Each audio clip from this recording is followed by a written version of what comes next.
The land ahead was already dead. No wind stirred. No life dared to linger. Only pale stones lay scattered across the ground like the remnants of forgotten bones. Beyond them, a wall of grey mist churned in silence, pressing endlessly against a crimson barrier that pulsed like a living heartbeat. This was not a place meant for the living. Here ancient beasts slept beneath layers of demonic fog. Here forgotten restrictions still devoured those foolish enough to trespass.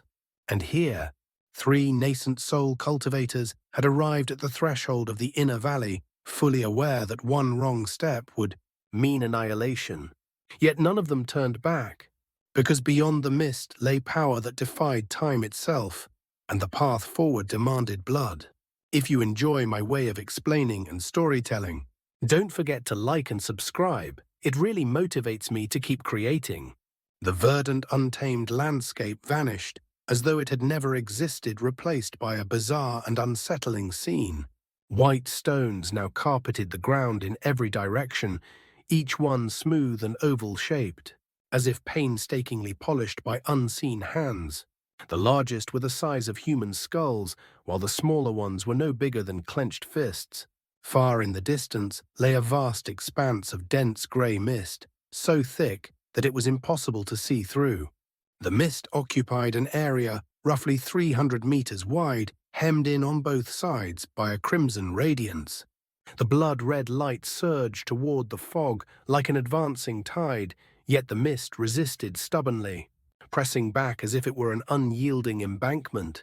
Lu Weiying slowly asked, his voice cautious, "Is this the passage you were referring to?" Marquis Nanlong hesitated briefly before replying, "Yes, this is the place." "Brother Lu, do you sense that something is amiss?" Lu Weiying cast a measured glance toward the mist. That crimson light is undoubtedly the restriction guarding the inner valley. However, the mist itself is unusual. Did Master Kang Kun's records mention anything about it? Marquis Nanlong fell into thought before shaking his head. No, he never mentioned any mist. It likely isn't anything significant. Lu Weiying frowned and slowly shook his head, his expression grave. "I don't believe this grey mist is ordinary. We should proceed with caution." Han Li then spoke calmly. "In that case, we should test it first." Marquis Nanlong clapped his palm lightly. "Exactly what I was thinking, fellow Taoist Han. I have raised many eternal flight orioles and usually employ them to search for medicinal herbs. They should suffice for probing this mist as well." Lu Weiying did not object. Marquis Nanlong immediately produced an exquisitely crafted spirit beast pouch and flicked it into the air. With a clear cry, a small bird burst forth, its golden feathers gleaming as it took flight and circled above them. Marquis Nanlong raised a hand and tossed out an azure talisman, which struck the bird squarely. In response, the oriole spread its wings and a thin azure barrier formed around its body.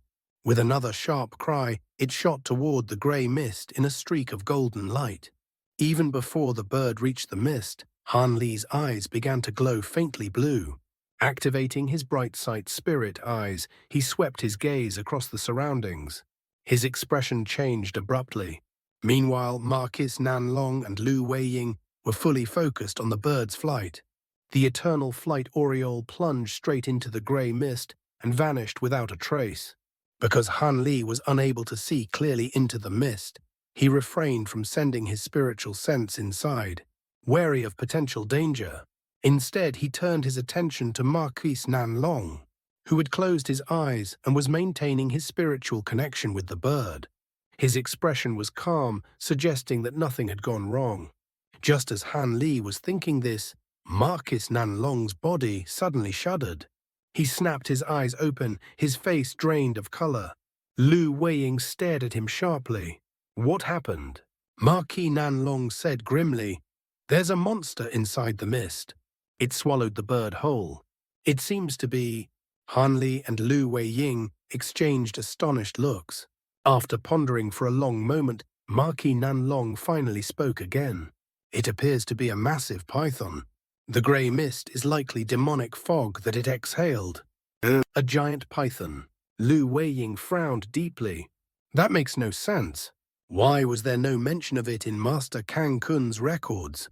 Could it be that the python arrived here after Master Kang Kun's time? Han Li finished calmly.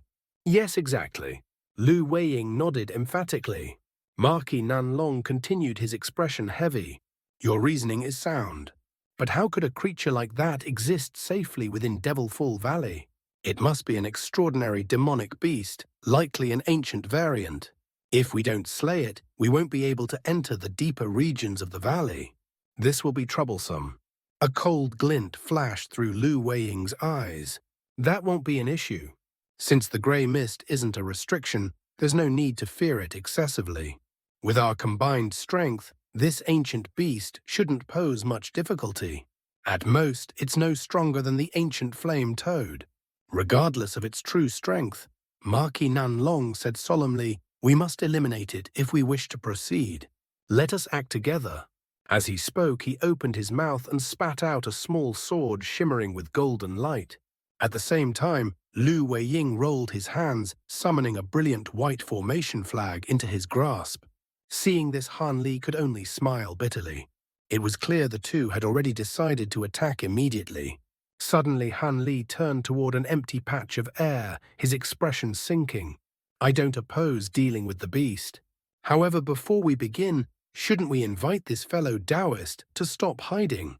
How long does your esteemed self intend to remain concealed? With a flick of his finger, several streaks of azure sword chi shot forth, striking the space he was staring at. A series of explosions rang out.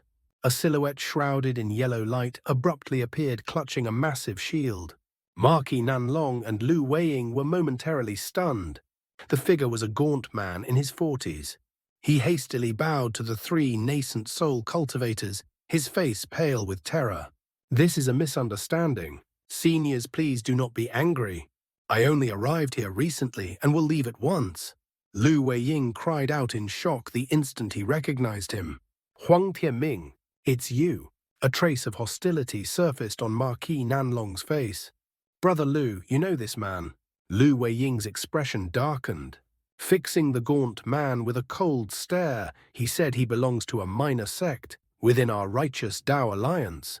His cultivation is unremarkable, but I heard rumors that he possessed an ancient concealment talisman of extraordinary efficacy. I never believed it until now. Seniors, I only followed out of curiosity regarding your techniques. Huang Tianming protested desperately. Marquis Nanlong snorted. Anyone who secretly tails us clearly has ill intentions. Brother Lu, since he belongs to your alliance, how do you wish to deal with him? Lu Weiying's face became utterly expressionless. He narrowed his eyes. I intend to kill him. As soon as the words left his mouth, his body blurred and vanished. Huang Tianming's heart plunged. Overwhelmed by terror, he enveloped himself in light and fled skyward. In the next instant, Lu Weiying appeared at the spot Huang Tianming had just occupied. He raised his head, staring coldly at the fleeing streak of yellow light, then flicked his wrist and launched the white flag into the air. The flag transformed into a raging white wind that tore through the sky with a shrill howl. In moments it caught up to Huang Tianming. Desperately, the man raised his shield to block it. The shield trembled violently before shattering into countless fragments. The white wind swept through his body, slicing him into innumerable pieces. A bloody mist filled the air as his final miserable scream echoed across the heavens. Lu Weiying nodded calmly and beckoned with his hand, recalling the white wind, which reverted to a pristine white flag. Marquis Nanlong clapped and laughed softly. Excellent. Now we needn't worry about word of this matter spreading. Lu Weiying replied indifferently. That mere core formation cultivator deserved far worse for daring to follow us. He reached into the dispersing blood mist, retrieving a faint yellow talisman and a storage pouch before stowing them away after a brief glance. We were fortunate to have fellow Taoist Han with us, Marquis Nanlong said sincerely. Otherwise, we might have encountered unexpected trouble. Brother Han's reputation is truly well earned. Few could see through such a powerful concealment technique. Han Li smiled faintly. It was nothing more than luck. You were simply distracted when he slipped in. Marquis Nanlong shook his head, saying no more.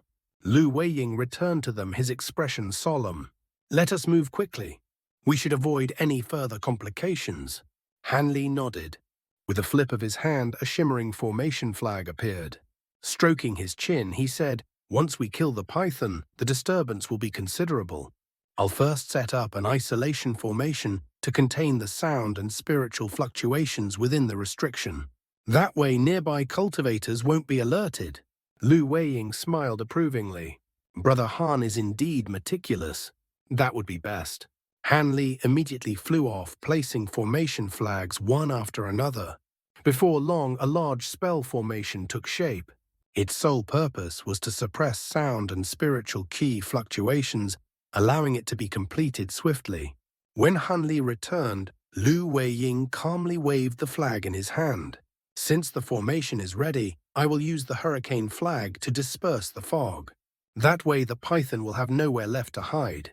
He tossed the flag skyward and began chanting an incantation. At the same time, Marquis Nanlong pointed toward the small golden sword hovering before him. The sword shot forward, spun once, and erupted with brilliant golden light. In the blink of an eye, it expanded to a length of 20 meters, floating ominously above him. Lu Weiying completed his incantation and pointed decisively at the spell flag. The flag trembled violently before suddenly unfurling, erupting in blinding brilliance. Howling gusts of wind surged around it like a raging storm, rapidly gathering and compressing until they condensed into more than 10 white wind dragons. With overwhelming momentum, the dragons roared forward, charging straight toward the grey mist. At the same time, Marquis Nanlong's massive golden sword let out a low hum as it shot forward, hovering and revolving above the mist. It was clear that he intended to wait until the fog fully dispersed before delivering a thunderous, decisive strike the instant the ancient beast revealed itself. Without a word, Han Li flicked his sleeve. A small silver bell flashed into existence and shot off into the distance like a streak of light. The wind dragons raced one another as they slammed headfirst into the mist. The grey fog churned violently for a brief moment before a tornado formed from within, tearing the mist apart. Yet the dispersal lasted only an instant. A strange, piercing hiss echoed through the air. Suddenly, a dull boom resounded from within the fog. A colossal snake tail as thick as a water jar lashed out, flinging one of the wind dragons away and shattering the tornado. 2 more heavy thuds followed in rapid succession as the tail struck again, effortlessly smashing apart 2 additional wind dragons. Lu Weiying's expression changed sharply. He hastily formed a complex hand seal and shouted, "Explode!" The remaining wind dragons flared with white light and detonated violently. Ferocious gales swept through the area, brutally scattering the mist, and finally revealing the monster concealed within. Coiled upon itself like a mountain of living iron, the enormous beast lay exposed. Seizing the opportunity, the golden sword descended in silence, slashing toward it. At the same moment, Han Li sent a spell seal flying toward the silver bell. In a dazzling flash, the bell expanded to a height of 3 meters. With a clear, resonant chime, a surging silver sound wave burst forth, rushing toward the giant python in a coordinated assault alongside the golden sword. The python reacted sluggishly, merely tightening its coils and remaining motionless in the face of the attacks. Seeing this, Marquis Nanlong was overjoyed. He poured even more spiritual power into his flying sword, causing it to swell further in size. But just before the blade could strike home, a layer of green light abruptly enveloped the python's body. A tremendous boom shook the air as golden and green radiance collided. Moments later, the green light surged overwhelmingly forward, repelling the golden sword and sending it flying back. The 3 cultivators were stunned. Immediately after the golden sword was forced away, the silver sound wave struck the green barrier and was scattered effortlessly. The combined attacks had clearly awakened the beast. Slowly, the python drew back its head and turned its gaze toward Han Li and the others. By now, the grey mist had completely dissipated, and the full form of the monstrous python stood revealed. Its body was black as forged iron, stretching over 2,000 meters in length and impossibly thick. Palm-sized black scales armored its entire form, while a pair of faintly glowing green serpent eyes flickered with an ominous chilling light. Hanley felt his heart tremble. Just as he moved to recall his silver bell, the python suddenly shot forward in a blur. In the next instant, the bell, still 100 meters away, vanished without a trace. Before Han Li could even react, Marcus Nanlong's massive golden sword also disappeared from the sky, swallowed by another lightning-fast motion of the python. Everything had happened too quickly. Han Li instantly understood what had occurred. The python had extended its body at a speed bordering on the fantastical, devouring both treasures in the blink of an eye. His expression darkened. The beast was enormous, yet its movements were terrifyingly swift. When Marquis Nanlong saw his sword swallowed, his initial alarm was swiftly replaced by joy. He had spent over a century refining that linked magic treasure. The serpent's outer defenses may be formidable, he thought, but swallowing my sword outright, was it not courting death? With that thought, he hurriedly commanded the flying sword to unleash its full power from within the python's stomach, intending to cleave the beast apart from the inside. But in the next instant, his expression froze. Though the sword remained connected to his spiritual sense, it was completely restrained within the python's stomach, utterly immobile. A surge of unease rose in his heart. If his linked magic treasure were damaged, his own consciousness would suffer grievously. Fellow Taoists, Marcus Nanlong said grimly, "My flying sword has been suppressed. This python is no ordinary beast. Be cautious." With a solemn sigh, he raised his hand. A dark green ring slipped from his finger and floated before him, pulsing with light and faintly inscribed with complex talismanic characters. Lu Weiying, alarmed by the failure of their treasures, hastily attempted to recall his spell flag. At the same time, he flicked his wrist, releasing several talismans into the air. They burst into white light, transforming into dozens of blazing white fireballs that hovered around him. Han Li glanced at the fireballs in surprise, sensing a vague familiarity, but there was no time to dwell on it. He slapped his storage pouch, and 4 streaks of white light shot out around him. 3 white wolves, 2 flame oxen, and a green snake appeared before him. These were the 6 puppets he had acquired from Taoist Heaven Crystal at the Grand Trade Meet. Until now, he had never truly put them to use. Facing this formidable ancient python, it was finally time to test their strength. Marcus Nanlong and Lu Weiying both revealed brief traces of surprise upon seeing the puppets.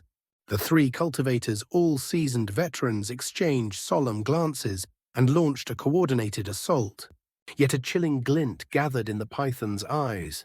It raised its massive head and spat out a mouthful of liquid toward them, filling the air with a foul, fishy stench.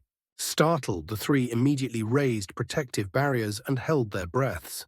In the next instant, they realized that while the odor was nauseating, it was not poisonous. Even so, the momentary hesitation proved costly.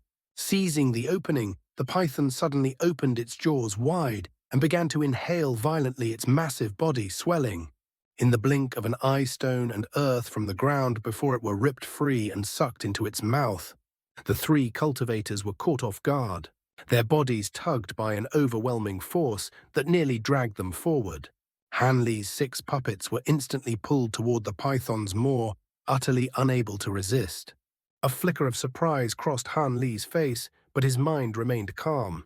Azure light burst forth from his body, making him impossibly heavy as he sank firmly into the ground. With a mental command, the puppets near the python launched their counterattack. The horns of the 2 flame oxen flared with red light, firing 4 blazing beams directly into the python's gaping mouth.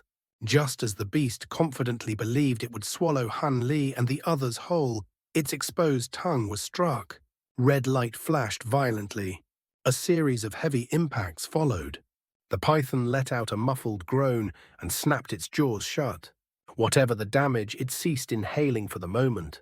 Seizing the chance, Han Li regained control of the 3 white wolf puppets. Their bodies blazed with white light as they dug their glowing claws into the ground, then vanished in streaks of brilliance lunging toward the beast. Metallic clangs rang out as the wolves struck the python's head. Strangely, the green barrier failed to appear, but even so, their razor-sharp claws and fangs could only leave shallow white marks on the black scales. Suddenly, two of the wolves split off and shot toward the python's eyes, bare and unprotected. A flash of purple followed by two muffled thuds echoed out. The wolves were struck mid-air by a lightning-fast flick of the python's tongue and sent flying. The python's building-sized head tilted, jaws opening to devour the remaining wolves. But at that instant, the green snake puppet expanded to 40 meters in length and lunged forward, while the flame oxen unleashed another volley from their horns. Enraged, the python let out a thunderous roar and violently shook its head. Thick black mist burst from its nostrils, and in an instant its head vanished from sight. Two of the white wolf puppets seized the opportunity to retreat, but suddenly, two figures shot out from the mist and pinned them down. They were two additional snake heads identical to the first. All of this occurred in the blink of an eye. By the time the cultivators fully grasped what had happened, the black mist had dispersed, revealing the python's true form. "This is a three-headed ebony snake. How is this possible?" The three cried out in disbelief. Before them loomed a three-headed python, all three heads glaring furiously. The central head hissed, its tongue flickering, while the other two clamped their jaws around the captured wolf puppets. The air suddenly rippled. As the word "explode" rang out, two deafening booms followed. The puppets trapped within the snake's jaws erupted in blinding white light. Seeing that the white wolf puppets had been restrained, Han Li did not hesitate in the slightest. He immediately formed an incantation gesture and issued a mental command for the puppets to self-detonate. Though the scales of the three enormous pythons were incomparably tough, the interiors of their mouths were another matter entirely. Moreover, the white wolf puppets had been forged from countless precious materials. The power of their self-destruction was nothing to scoff at. As expected, the two serpent heads let out agonized, ear-piercing screams. However, the central head was entirely unaffected by the explosions, aside from being driven into a greater frenzy. A blur of black swept through the air as the green snake puppet, lunging toward it, was smashed aside by a casual flick of the python's tail, sent flying over 40 meters. In the same instant, the beast surged forward and clamped its jaws onto one of the red ox puppets. With a violent crunch, the puppet shattered into fragments, depriving Han Li of any chance to detonate it. Meanwhile, Marquis Nanlong and Lu Weiying finally snapped out of their shock upon seeing that Han Li's puppets were still fighting. Lu Weiying reacted first. With a wave of his hand, the dozens of brilliant white fireballs shot skyward. At the same time, Marquis Nanlong slapped a spell seal onto the dark green ring before him. The ring immediately blurred, splitting into 2, then 4, then 8, multiplying rapidly. In the span of a single breath, more than 100 ring phantoms filled the air. With the true ring hidden among them, the swarm surged forward in a torrent of green light. Han Li calmly raised his hand and summoned a pitch-black object that expanded above him. In a flash of black radiance, it transformed into a massive mountain more than 40 meters tall, and it continued to grow under his command. It was the thousand-fold mountain.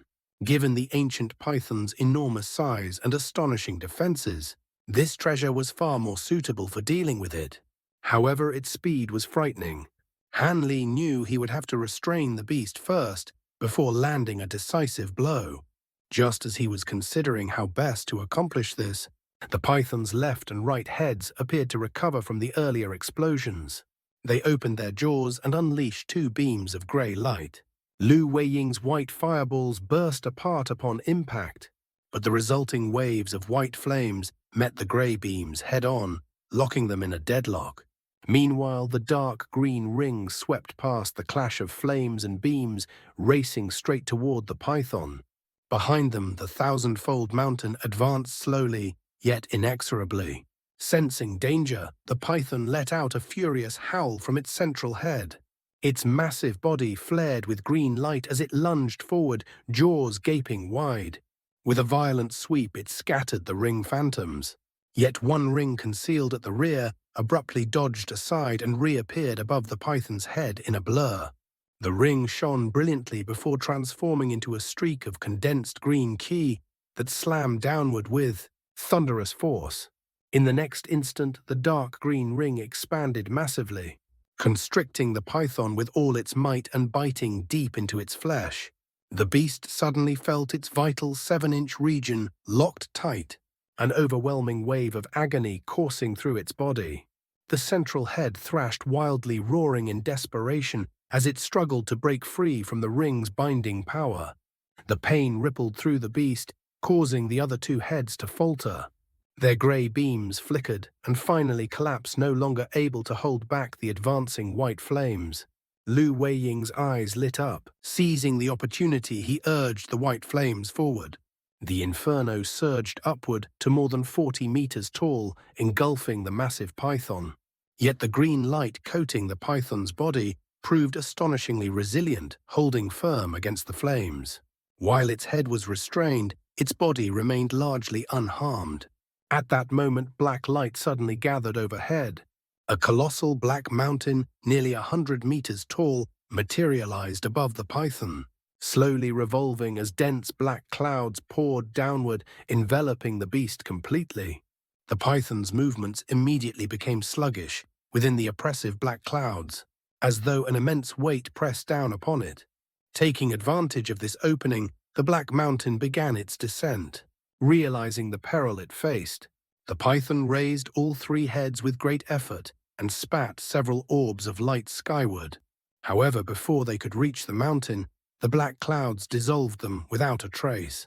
Refusing to await death, the python slammed its tail into the ground with all its remaining strength, launching its massive body upward in a desperate attempt to escape. But at that very moment, the surrounding white flames abruptly transformed into thick chains, wrapping tightly around its body.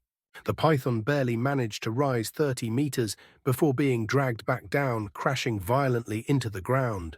Then the mountain smashed down. Black light exploded outward, flooding the entire area and obscuring everything from view. Wretched screams echoed as the python's heads wailed in agony, followed by a deafening tremor as the mountain struck the earth. Maki Nanlong smiled faintly, while Lu Weiying let out a long sigh.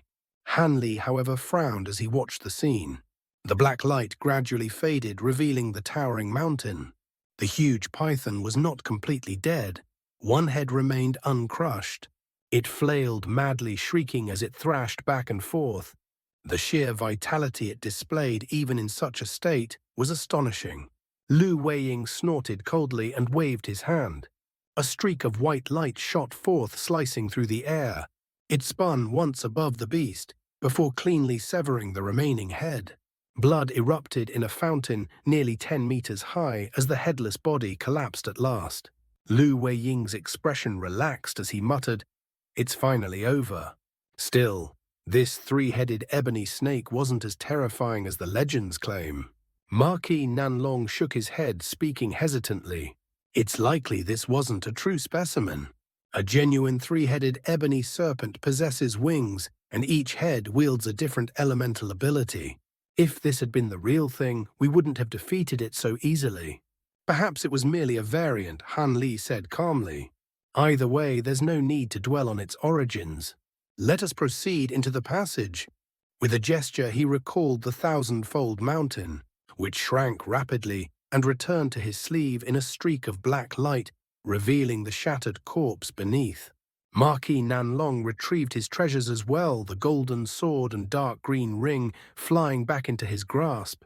The sword returned to his body, while the ring slipped back onto his finger. Lu Weiying lingered by the corpse for a moment before crouching beside one of the severed heads. He reached out casually and extracted a thumb-sized green core. A hint of delight flickered across his face. He then collected a core from each of the other two heads.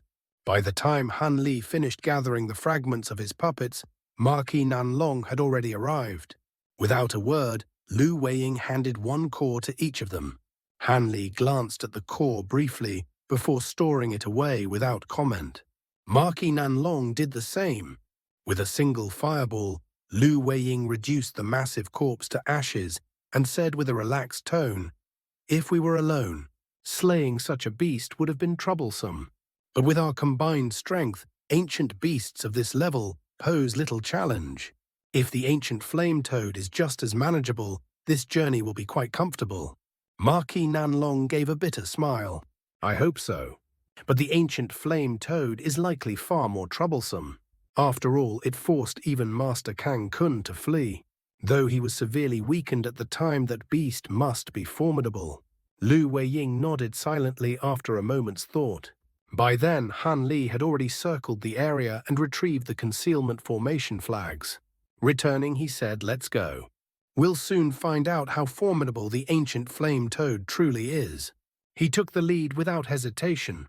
Marquis Nanlong and Lu Weiying exchanged glances before following closely behind. After all, they would need Han Li's yin-yang ring to pass through the Great North Essence lights. With the giant python slain, the path ahead was finally clear. A stone road 300 meters wide stretched ahead, enclosed by a barrier of crimson light that could not be seen through. The three cultivators flew carefully about 15 meters above the ground. After traveling over 10 kilometers, the scenery shifted. A faint yellow stone wall appeared before them, pierced by a pitch-black cave more than 20 meters wide. "This is it," Marquis Nanlong said with a sigh. "Beyond this passage lies the depths of the valley. The cave is over 5 kilometers long and is filled with Great North Essence lights." Turning to Han Li, he added, "Fellow Taoist Han will need to rely on your yin-yang ring." Lu Weiying rubbed his chin thoughtfully. "Since we know the cave is filled with Great North Essence lights, is there truly no other way through?" Marquis Nanlong shook his head. "This is the only entrance. Brother Lu, strike the rock with your magic treasure, and you'll understand." "Humph." Fine Lu Weiying replied reluctantly. With a flick of his sleeve, a streak of white light shot forth and slammed fiercely into the stone wall. At that moment, Han Li clearly caught sight of a short saber traveling within the white light, a rare flying saber-type magic treasure. That's all for today's content. See you in the next part. Support me by becoming a member. It will give me more motivation. Thank you so much.